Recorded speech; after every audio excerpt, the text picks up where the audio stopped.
ശ്രദ്ധിക്കുക. അടുത്ത കുറച്ച് സ്റ്റാൻഡേർഡ് ക്വസ്റ്റ്യനാണ്. അതിൻ്റെ ഹെഡിങ് തന്നെ എന്താ എഴുതിയ കോംപ്രഹെൻസീവ് പ്രോബ്ലമാണ്. അങ്ങനെ പറഞ്ഞാൽ വലിയ ഹെവി സാധനം എന്നല്ല, എന്നാലും കുറച്ച് കാര്യങ്ങളുണ്ട്. ഇവിടെ സ്റ്റാർട്ടിംഗ് പോയിൻ്റ് ഏതാ? നിങ്ങൾ വായിച്ചപ്പോൾ മനസ്സിലായിട്ടുണ്ടാവും. ഏതാ? ക്യാഷ് ബുക്കാണ് സ്റ്റാർട്ടിംഗ് പോയിൻ്റ് അല്ലേ? എത്ര എമൗണ്ട് വരുന്നത്? 40,000. എന്നത്തെ ഡേറ്റ് ആണോ? ഡേറ്റ് ഇമ്പോർട്ടൻ്റാണ്. 31 March 2019. അപ്പോൾ നിങ്ങൾ BRS പ്രിപ്പയർ ചെയ്യുമ്പോഴേ നമുക്ക് ഹെഡിങ് ഇങ്ങനെ എഴുതുമ്പോൾ എങ്ങനെ എഴുതി വെക്കാം?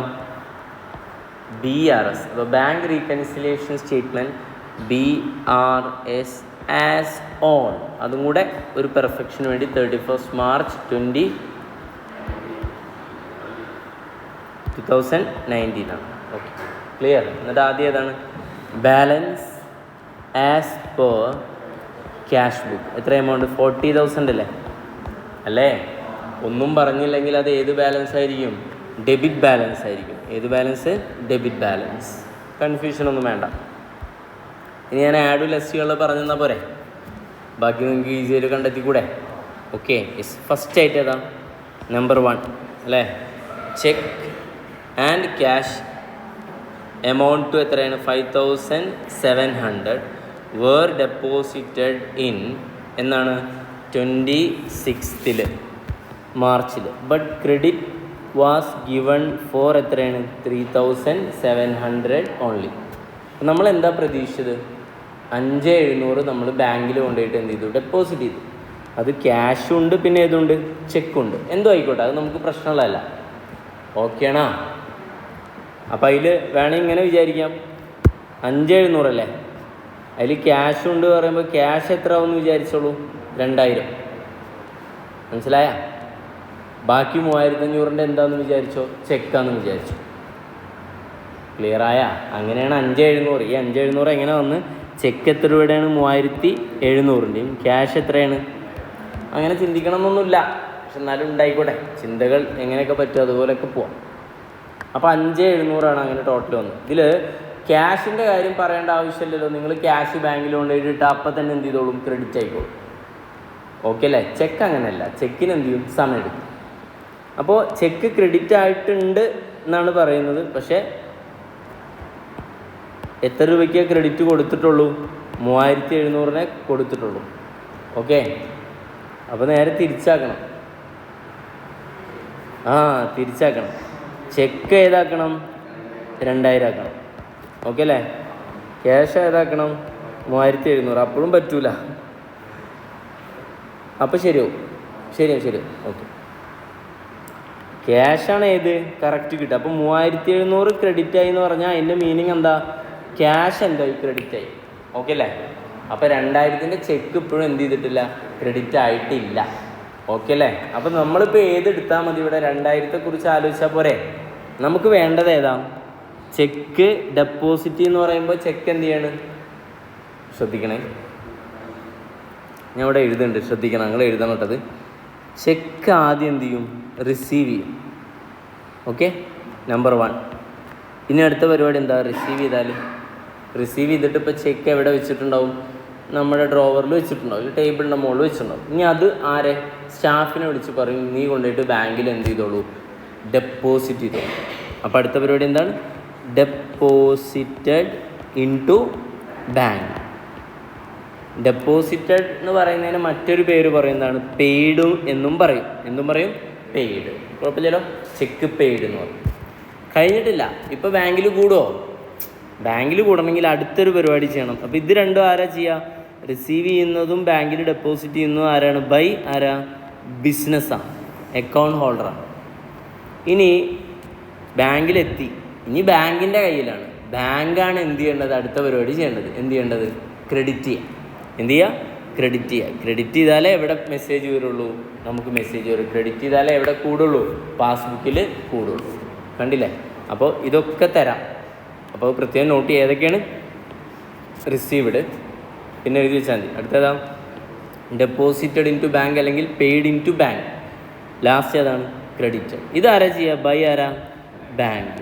ഓക്കെ അല്ലേ? ഇത്രയും പ്രോസസ്സ് വന്നാലേ കറക്റ്റ് എന്താവും? റീകൺസിലിയേഷൻ ആവും. അപ്പോൾ ചിലപ്പോൾ ക്വസ്റ്റ്യനിൽ എന്ത് വരും? റിസീവ്ഡ് ബട്ട് നോട്ട് ഡെപ്പോസിറ്റഡ് വരും. അല്ലെങ്കിൽ received and deposited but not credited. രണ്ടിൻ്റെ ഇമ്പാക്റ്റ് ഒന്നല്ലേ അല്ലേ? റിസീവ്ഡ്, ഡെപ്പോസിറ്റഡ് ആൻഡ് ക്രെഡിറ്റഡ് എന്ന് പറഞ്ഞാൽ അത് BRSലേക്ക് ഒരു ഐറ്റം ആവുമോ? അതിൻ്റെ മീനിങ് എവിടെ കൂടി? ക്യാഷ് ബുക്കിലും കൂടി പാസ്ബുക്കിലും കൂടി. പിന്നെ അത് ഡിഫറൻസ് ഉണ്ടാക്കുമല്ലോ, അത് BRSലേക്ക് എടുക്കണം. അങ്ങനെ ഒരു ക്വസ്റ്റ്യൻ ചിലപ്പോൾ ഒരു ട്രിക്കായിട്ട് ചോദിച്ചൂടെ? Cheque received and deposit and credited by bank ₹2000. നിങ്ങൾ എന്താ ചെയ്യേണ്ടത്? ഒന്നും ചെയ്യണ്ട, ഒഴിവാക്കുക, ഇഗ്നോർ ചെയ്യാം. ഓക്കെ അല്ലേ? അപ്പോൾ ഇവിടുത്തെ സിറ്റുവേഷനിലേക്ക് വരാം. ഇവിടെ എന്താ പറഞ്ഞുള്ളത്? ഡെപ്പോസിറ്റഡ് അല്ല. അപ്പോൾ ചെക്ക് ആദ്യം എന്ത് ചെയ്തിട്ടുണ്ടാവും? റിസീവ് ചെയ്തിട്ടുണ്ടാവും. ഡെപ്പോസിറ്റഡ് എന്ന് പറഞ്ഞാൽ ചെക്ക് എന്ത് ചെയ്തിട്ടുണ്ടാവും? റിസീവ് ചെയ്തിട്ടുണ്ടാവും. ഓക്കെ അല്ലേ? അപ്പം 2000 രൂപ. അപ്പോൾ ഇവിടുത്തെ സിറ്റുവേഷൻ എഴുതേണ്ടത് ഇങ്ങനെയാണ്. ചെക്ക് ഏതാ? ഡെപ്പോസിറ്റഡ് ബട്ട് നോട്ട് കളക്റ്റഡ് എന്നോ അല്ലെങ്കിൽ ഏതാ? ക്രെഡിറ്റഡ്. ക്രെഡിറ്റ് ചെയ്തത് 3700 അല്ലേ? അപ്പോൾ 5700 ക്രെഡിറ്റ് ചെയ്യാത്തത് എത്രയാണ്? ക്രെഡിറ്റഡ് ഈസ് റുപ്പീസ് എത്രയാണ്? 2000. അപ്പോൾ നിങ്ങൾ ഇനി 5700 3700 എന്നൊന്നും പറയണ്ട. ഇനിയിപ്പോൾ എന്താ നമുക്ക് വേണ്ടുള്ളൂ? 2000 വേണ്ടുള്ളൂ. അപ്പോൾ പിടിച്ചോ, 2000 പിടിച്ചോ. എവിടുന്ന് കുറയ്ക്കണം? ക്യാഷ് ബുക്കിൽ നിന്ന് എന്ത് ചെയ്തിട്ടുണ്ടാവും? നമ്മൾ കുറച്ചിട്ടുണ്ടാവും. എത്ര രൂപ? 2000 രൂപ. പക്ഷേ പാസ്ബുക്കിൽ ഇതുവരെ എന്ത് ചെയ്തിട്ടില്ല? പൈസ കയറിയിട്ടില്ല. അപ്പോൾ നമ്മൾ എന്ത് ചെയ്യണം? കൂട്ടണം, ആഡ് ചെയ്യണം. ഓക്കെ അല്ലേ? ക്ലിയർ? യെസ്. ഇനി ഞാൻ നോക്കി എഴുതാൻ തരാം. ഇത് നോക്കി എഴുതി വെക്കാൻ വേണ്ടി സമയം തരാം. ഞാനത് പെട്ടെന്ന് കഴിഞ്ഞു പോയല്ലേ. ഇതുണ്ട്, സ്ക്രീൻ റെക്കോർഡ് ഓഫ് ചെയ്യാലോ. ഓക്കെ അല്ലേ? അത്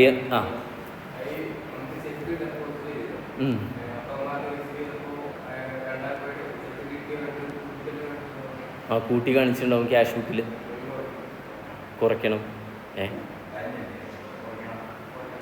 കുറയ്ക്കാൻ വേണ്ടി അല്ലേ? എന്താ കൂട്ടി? ചെക്ക് റിസീവ് ചെയ്തപ്പോൾ നമ്മളെവിടെ കൂട്ടിയിട്ടുണ്ടാവും? ക്യാഷ് ബുക്കിൽ എന്ത് ചെയ്തിട്ടുണ്ടാവും? കൂട്ടി കാണിച്ചിട്ടുണ്ടാവും. എന്ത് ചെയ്യണം? കുറയ്ക്കണം. ഞാൻ എന്താ പറഞ്ഞ്? കുറയ്ക്കാന്ന് പറഞ്ഞ്? കൂട്ടാന്ന് പറഞ്ഞു? കൂട്ടലല്ല, കുറയ്ക്കല.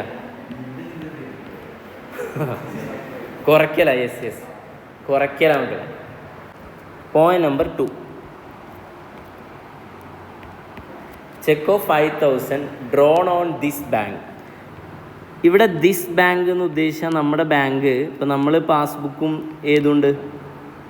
Cash book. ഇത് രണ്ടും കൂടെ അല്ലേ കമ്പയർ ചെയ്യുന്നു. അപ്പോൾ നമ്മളെ പാസ്ബുക്ക് എന്ന് പറയുമ്പോൾ നമ്മുടെ ദിസ് ബാങ്ക്, ഇവിടെ 2 ബാങ്ക് ഉണ്ട്, 2 ബാങ്കിൻ്റെ ഉണ്ടാവും. പക്ഷെ നമ്മൾ ഡിസ്കസ് ചെയ്യുന്നത് നമ്മുടെ ദിസ് ബാങ്ക് ഏതാണ്? ഫെഡറൽ എന്നാണെന്ന് വിചാരിക്കുക. അപ്പോൾ ഇവിടെ എഴുതി വെക്കുക. നിങ്ങൾ എന്താണ്? ഫെഡറൽ എഴുതി വെച്ചോളൂ. Federal bank. ഇങ്ങനത്തെ എഴുതാനുള്ളതൊക്കെ ഇപ്പോൾ തന്നെ എഴുതിക്കോളൂ. ഇങ്ങനത്തെ ഫെഡറൽ ബാങ്ക്. ഫെഡറൽ ബാങ്കിൻ്റെ എമൗണ്ട് എത്രയാണ്? 5000 അല്ലേ? അപ്പോൾ ആക്ച്വലി ഞാൻ അമലിന് കൊടുത്ത ചെക്ക്, അമൽ എൻ്റെ ആരാ? ക്രെഡിറ്ററാണ്. ഓക്കെ അല്ലേ? ചെക്ക് ഡ്രോൺ എന്ന് പറഞ്ഞാൽ എന്താ ഉദ്ദേശിച്ചത്? ഇഷ്യൂഡാണ് നമ്മൾ പറഞ്ഞിട്ടുണ്ടായിരുന്നു അല്ലേ? ഇഷ്യൂഡ് എഴുതി വെച്ചല്ലേ? ചെക്ക് ഡ്രോൺ എന്താണ്? ഇഷ്യൂഡാണ്. അപ്പോൾ ആക്ച്വലി നമ്മൾ ചെക്ക് ഇഷ്യൂ ചെയ്ത് ഏത് ബാങ്കിൻ്റെയാണ്? ഫെഡറൽ ബാങ്കിൻ്റെ 5000 രൂപയാണ് ഇഷ്യൂ ചെയ്തത്. അമലിന് ഞാൻ ഇഷ്യൂ ചെയ്തപ്പോൾ ഞാനൊരു തെറ്റ് ചെയ്തു. എന്ത് ചെയ്ത്? ഞാനിത് എൻ്റെ അനദർ ബാങ്ക്, നമുക്ക് വേണമെങ്കിൽ എന്താവാം, SBI, അതിൽ SBIയുടെ അക്കൗണ്ടിൽ പോയിട്ടാണ് ഞാൻ കുറച്ച്. ശ്രദ്ധിക്കണം കേട്ടോ, SBIയുടെ ബാങ്കിൽ പോയിട്ടല്ല, SBIയുടെ നമ്മളുണ്ടാക്കുന്ന ക്യാഷ് ബുക്ക് ഡബിൾ കോളത്തിൽ SBIയുടെ ക്യാഷ് ബുക്കിൽ നിന്നാണ് നമ്മൾ എന്ത് ചെയ്ത് കുറച്ചത്, അല്ലെങ്കിൽ SBI ബാങ്കിൻ്റെ കോളത്തിൽ നിന്നാണ് കുറച്ചത്. ഓക്കെ അല്ലേ? SBI ബാങ്കിൽ അത് എന്ത് ചെയ്യണം? തെറ്റ് തിരുത്താൻ ആഡ് ചെയ്യണം. പക്ഷെ ഇവിടെ നമ്മൾ എന്ത് ചെയ്യണ്ട? നമ്മുടെ ബാങ്ക് റീകൺസിലിയേഷൻ ഏതുമായിട്ടല്ല? SBIയും ക്യാഷ് ബുക്കുമായിട്ട് അല്ല. ഏതാണ്? ഫെഡറലും ക്യാഷ് ബുക്കുമായിട്ടാണ്. ക്ലിയർ? ഓക്കെ. അപ്പോൾ നമ്മളിപ്പോൾ ഏതിൻ്റെ മാത്രം ഫോക്കസ് ചെയ്താൽ മതി?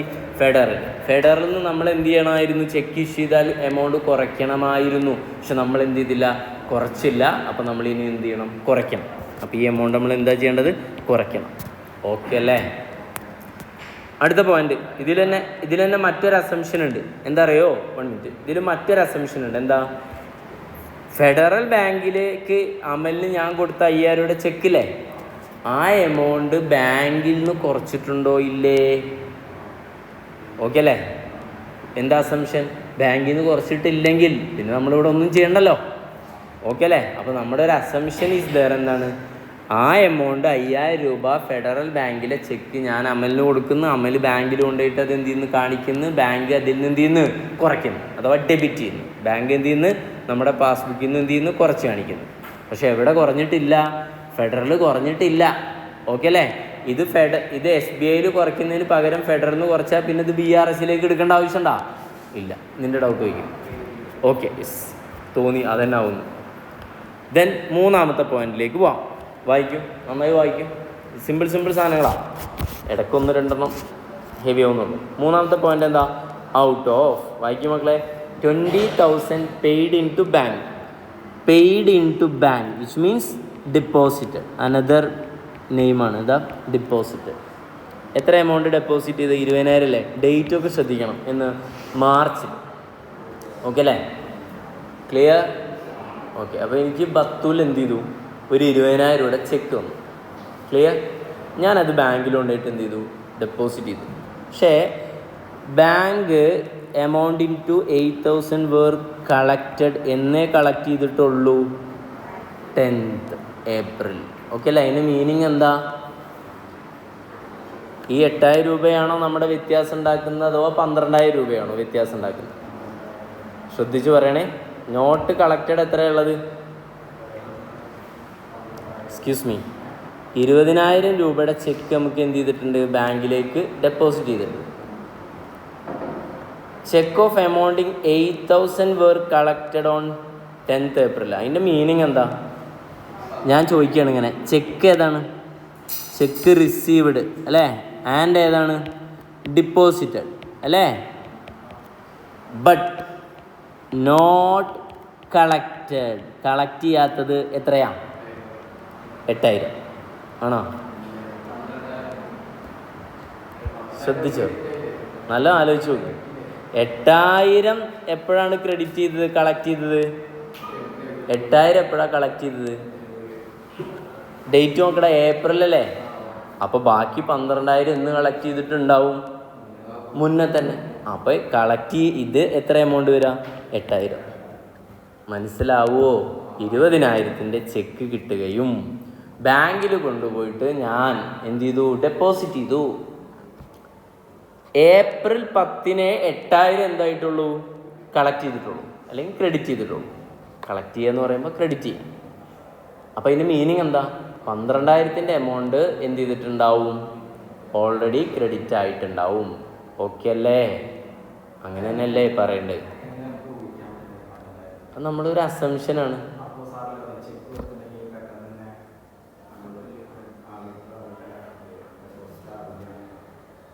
ഡെപ്പോസിറ്റ് ആവും. ആവില്ല. എന്താ വെച്ചാൽ 27-ാം തീയതി ഇപ്പം ഞാൻ എൻ്റെ അടുത്ത് പറയും, ഇപ്പം എൻ്റെ അടുത്ത് പറയാം, ഇപ്പം ഞാൻ ഒരു സിറ്റുവേഷൻ പറയാം. നീ എനിക്കൊരു ചെക്ക് തന്നു 20,000 രൂപയുടെ അല്ലേ? ഞാൻ ബാങ്കിൽ കൊണ്ടുപോയിട്ട് എന്ത് ചെയ്തു? കളക്ട് ചെയ്തു, കൊണ്ടുപോയി ഡെപ്പോസിറ്റ് ചെയ്ത് വെച്ചു. എന്നിട്ട് നീ എന്നെ വിളിക്കുകയാണ്.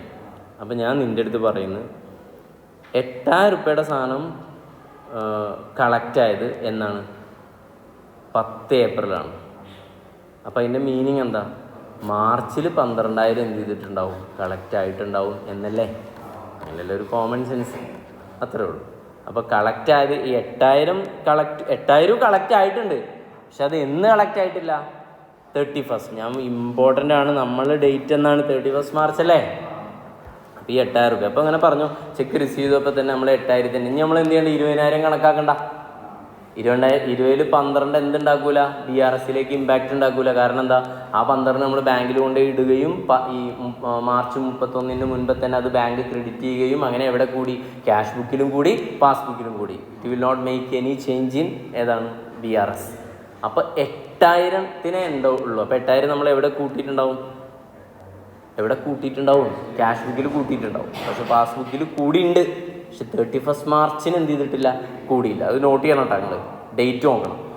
31st മാർച്ചിന് അപ്പോൾ എന്ത് ചെയ്യണം? ക്യാഷ് ബുക്കിൽ നിന്ന് കുറയ്ക്കണം.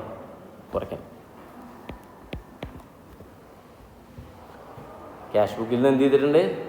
ചെക്ക് റിസീവ് ചെയ്തപ്പോൾ ക്യാഷ് ബുക്കിൽ കൂട്ടിയിട്ടുണ്ടായിരുന്നു. 8,000 എന്ത് ചെയ്യണം? കുറയ്ക്കണം. നമുക്ക് വേണ്ടത് ഏതാ? ചെക്ക് റിസീവ് ചെയ്തിട്ടും ഡെപ്പോസിറ്റ് ചെയ്തിട്ട് കളക്ട് ചെയ്യാത്തത്, അല്ലെങ്കിൽ ഡെപ്പോസിറ്റ് ചെയ്യാത്തതും. ആ പോയിന്റ് ശ്രദ്ധിച്ച് വെക്കുക. അപ്പോൾ 8,000 രൂപ എന്ത് ചെയ്യണം? ലെസ് ചെയ്യണം. ദെൻ അടുത്തേതാ? ക്വസ്റ്റ്യൻ വായിച്ചോ. അടുത്ത് 4ാമത്തെ പോയിന്റ്. ഔട്ട് ഓഫ് ഏതാ? ചെക്ക് എമൗണ്ടിങ് 20,000 ഡ്രോൺ എന്ന് പറഞ്ഞാൽ മനസ്സിലുണ്ടാവട്ടെ. ഏതാ? ഇഷ്യൂഡ്. ഇഷ്യൂ ചെയ്ത് 28 മാർച്ചിൽ. അതിൽ ചെക്ക് ഓഫ് 7000 വാസ് അൺക്യാഷ്ഡ് ഓൺ ഏതാ 5th April. അപ്പോൾ അതിൻ്റെ മീനിങ് എന്താ? 20,000-ൽ 13,000 റുപ്യ എന്ത് ചെയ്തിട്ടുണ്ടാവും? അപ്പം തന്നെ പൈസ ആക്കിയിട്ടുണ്ടാവും. അപ്പോൾ നമ്മൾ ഏത് മാത്രം എടുത്താൽ മതി? 7 മാത്രം എടുത്താൽ മതി. അപ്പോൾ 7 ഏതാണ്? അപ്പോൾ ഇവിടുത്തെ ഞാൻ ചോദിക്കുകയാണ്, cheque issued but not collected ഏതാ? 7000 പോരെ. Cheque issued but not collected ഏതാണ്? 7000. അപ്പോൾ എന്താ ഇഷ്യൂ ചെയ്യുമ്പോൾ എന്ത് ചെയ്യും? ക്യാഷ് ബുക്കിൽ നിന്ന് കുറച്ചുണ്ടാവും. പക്ഷെ ഇപ്പോൾ കളക്ട് ചെയ്യാത്ത കാരണം നമ്മൾ എന്ത് ചെയ്യുന്നു? കൂട്ടുന്നു. ഓക്കെ അല്ലേ സാറേ? ഏപ്രിൽ കളക്ട് ചെയ്തിട്ടില്ലേ? ഓക്കെ. നിങ്ങൾ ഏപ്രിൽ റീകൺസിലേഷൻ സ്റ്റേറ്റ്മെൻറ്റ് ഉണ്ടാക്കുകയാണെങ്കിൽ ഏപ്രിൽ 5 ഉണ്ടാക്കുമ്പോൾ ഇതെന്തല്ല റീകൺസിലേഷനിൽ വരില്ല. കാരണം പ്രശ്നം തീർന്നു. നമ്മൾ 31 മാർച്ചിൽ എന്താണ് ഇതൊരു ഇഷ്യൂ ആണ്. അപ്പോൾ എന്ത് ചെയ്യണം? ആഡ് ചെയ്യണം 7000. ഓക്കെ. അടുത്ത് അയ്യോ 5ാമത്തെ പോയിന്റ് ഇട്ട് വെച്ചു. Cheque issue to creditor amounting ഏതാണ്? 10,000 ഓൺ 23rd മാർച്ചാണ്. Of which cheque of 3,000 were only present to bank എത്രയാണ്? 31st March. അപ്പോൾ 3,000 അയാൾ എന്ത് ചെയ്തിട്ടുണ്ടാവുള്ളൂ? കളക്ട് ചെയ്തിട്ടുണ്ടാവുള്ളൂ. ഓക്കെ. എക്സാമ്പിൾ വേണോ? ഞാൻ എന്ത് ചെയ്യാണ്? ശബരിക്ക് 10,000 രൂപയുടെ ചെക്ക് ഇഷ്യൂ ചെയ്യുന്നു. എന്നാൽ ഇഷ്യൂ ചെയ്ത് 31st മാർച്ച്. പിന്നെ എനിക്ക് മനസ്സിലായത് 23rd മാർച്ച്.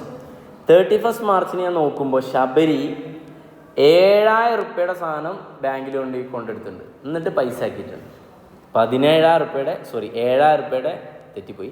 3,000 റുപ്യയുടെ ചെക്ക് എന്ത് ചെയ്തിട്ടുണ്ട്? അപ്പോൾ നിങ്ങൾ മനസ്സിലാക്കേണ്ടത് ശബരിക്ക് ഞാൻ കൊടുത്ത് ഒരു ചെക്ക് ആവില്ല. 10,000 റുപ്യയുടെ ചെക്ക് കൊണ്ടു കൊടുത്തിട്ട് ശബരിക്ക് പറയാൻ പറ്റുമോ? എനിക്കൊരു 3,000 റുപ്യ 7,000 പിന്നെ തന്നാൽ മതി എന്ന് പറയാൻ പറ്റുമോ? അപ്പോൾ നിങ്ങൾ മനസ്സിലാക്കേണ്ടത് ഇവിടെ 2 ചെക്ക് ഉണ്ട്. ഒരു ചെക്ക് 7,000-ൻ്റെ, ഒരു ചെക്ക് എത്ര? 3,000-ൻ്റെ. 3,000 ഞാൻ 2 മേടിച്ചുകൊണ്ടായി. ഓക്കെ അല്ലേ? എന്നവനെയും കൊടുത്ത് 23 മാർച്ച്. 31 മാർച്ച് എത്തിയപ്പോൾ ഇവനൊരു 30-ാം തീയതി പോയിട്ട് എന്ത് ചെയ്തിട്ടുണ്ട്? അതിലൊരു ചെക്ക് കൊണ്ടുപോയിട്ട് ബാങ്കിൽ പോയിട്ട് പൈസ എന്ത് ചെയ്ത് കളക്ട് ചെയ്തിട്ട് സെറ്റാക്കിയിട്ടുണ്ട്. ഇനി ബാക്കി 7,000 റുപ്യയുടെ ചെക്ക് ഇവൻ്റെ കയ്യിലായിരിക്കണം. അത് നമ്മൾ എവിടുന്ന് കുറച്ചിട്ടുണ്ട്? ക്യാഷ് ബുക്കിൽ നിന്ന് കുറച്ചിട്ടുണ്ട്. നമ്മളത് എന്ത് ചെയ്യണം? കൂട്ടണം. ഓക്കെ അല്ലേ? നമ്മൾ കൂട്ടേണ്ട എമൗണ്ട് എത്രയാണ്? 7,000. 7,000 ആണ് എന്ത്? ചെക്ക് പറയും ഇഷ്യൂഡ്. നിങ്ങൾ എഴുതുമ്പോൾ അങ്ങനെ എഴുതണം. But not collected. കളക്ട് ചെയ്യാത്ത എമൗണ്ട് മാത്രം പറഞ്ഞാൽ മതി. ഓക്കെ അല്ലേ? 6ാമത്തെ ഐറ്റം വായിക്കാം. Cheque of 2,000 received entered in cash book was omitted to be banked. അഥവാ ചെക്ക് റിസീവ് ചെയ്തപ്പോൾ തന്നെ നമ്മൾ എന്ത് ചെയ്തിട്ടുണ്ട്? ക്യാഷ് ബുക്കിൽ ആഡ് ചെയ്തിട്ടുണ്ട്. ക്യാഷ് ബുക്ക് പിടിച്ചോ? ആഡ് ചെയ്തിട്ടുണ്ട്. ഓക്കെ അല്ലേ? പക്ഷേ എവിടെ ഒമിറ്റഡ് ടു ബി ബാങ്ക്ഡ്. അഥവാ ബാങ്ക്ഡ് പറയുമ്പോൾ ബാങ്കിൽ എന്ത് ചെയ്തിട്ടില്ല? കയറിയിട്ടില്ല. അപ്പോൾ സ്വാഭാവികമായിട്ട് എന്തുണ്ടാവും? ഇവിടെ കൂട്ടി നമ്മൾ എന്ത് ചെയ്യണം? കുറയ്ക്കണം. 2,000 തന്നെ കുറയ്ക്കണം. ഓക്കെ അല്ലേ? യെസ്. അടുത്തായിട്ട് ഏതാ? Payment directly. ഇനി വളരെ സിമ്പിൾ സാധനങ്ങളാണ്. 7ാമത്തെ ഏതാ? ഡയറക്റ്റ്ലി ഇലക്ട്രിസിറ്റി ബില്ല് എവിടുന്ന് കുറച്ചു? ഓക്കെ അല്ലേ? നമ്മൾ സ്റ്റാൻഡിങ് അഡ്വൈസ് എന്നതിന് പറയാം. എന്താ പറയുക? നിങ്ങൾക്ക് വേണമെങ്കിൽ നിങ്ങളുടെ EMI ഇല്ലേ, നമ്മുടെ EMIയുടെ എമൗണ്ട് നമ്മൾ പറയേണ്ട ആവശ്യമില്ലല്ലോ. ബാങ്കിൽ പൈസ ഉണ്ടെങ്കിൽ അവരെന്ത് ചെയ്തോളൂ? ഓട്ടോമാറ്റിക് കുറയ്ക്കൂലേ? അതിനുള്ള അധികാരം നമ്മൾ ആർക്ക് കൊടുത്തിട്ടുണ്ട്? ബാങ്കിന് സ്റ്റാൻഡിങ് ഇൻസ്ട്രക്ഷൻ കൊടുത്തിട്ടുണ്ട്. അല്ലെങ്കിൽ ഒരിക്കലും എന്ത് ചെയ്യില്ല, അങ്ങനെ ചെയ്യാൻ പറ്റില്ല. ഓക്കെ അല്ലേ?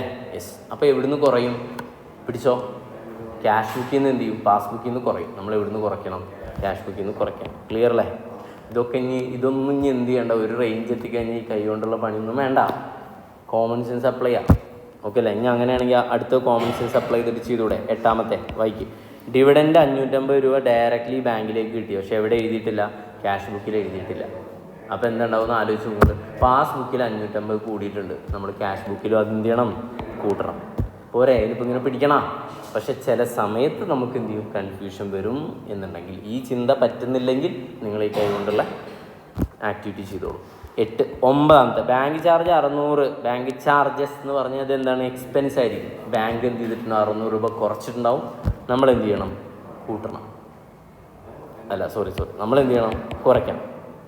എവിടുന്ന് കുറച്ചിട്ടുണ്ടാവും? പാസ്ബുക്കിൽ നിന്ന് കുറച്ചിട്ടുണ്ടാവും. ക്യാഷ് ബുക്കിൽ നിന്ന് എന്ത് ചെയ്യണം? കുറയ്ക്കണം. നിങ്ങൾ ഇനി കാൽക്കുലേറ്റർ എടുത്തിട്ട് ആഡ് ലെസ് ഉള്ള എമൗണ്ട് ഒന്ന് എനിക്ക് പറഞ്ഞുണ്ടാ. ഇവിടെ 2,000 ആണ് എന്ത് ചെയ്യുക? മുകളിൽ എഴുതിയിട്ടുണ്ടാവുമല്ലോ അല്ലേ? ഇവിടെ 2,000 ആണ് മൈനസ് ചെയ്യുക. ഒന്ന് ചെയ്ത കാൽക്കുലേറ്റർ എടുത്തിട്ട് പറഞ്ഞ് ഫൈനൽ ആൻസർ ചെക്ക് ചെയ്യാനാണ്. 40,000 കൂടെ എടുത്തില്ലേ? ഓക്കെ. പറയും 2,000 ലെസ് ചെയ്യാം. ഓക്കെ. 5,000 എന്ത് ചെയ്യുക? ലെസ് ചെയ്യുക. 8,000 എന്ത് ചെയ്യുക, ലെസ് ചെയ്യുക. 7,000 ആഡ് ചെയ്യുക. 7,000 again ആഡ് ചെയ്യുക. 2,000 ലെസ് ചെയ്യുക. 4,200 ലെസ് ചെയ്യുക. ദെൻ 550 ആഡ് ചെയ്യുക. 600 ലെസ് ചെയ്യുക. എത്ര വരും പറയും? 32. കറക്റ്റ്. ഇതാണിത് ബാലൻസ് ആസ് പെർ ഏത് പ്രകാരം? പാസ്ബുക്ക്. കറക്റ്റ് ചെയ്തോളൂ.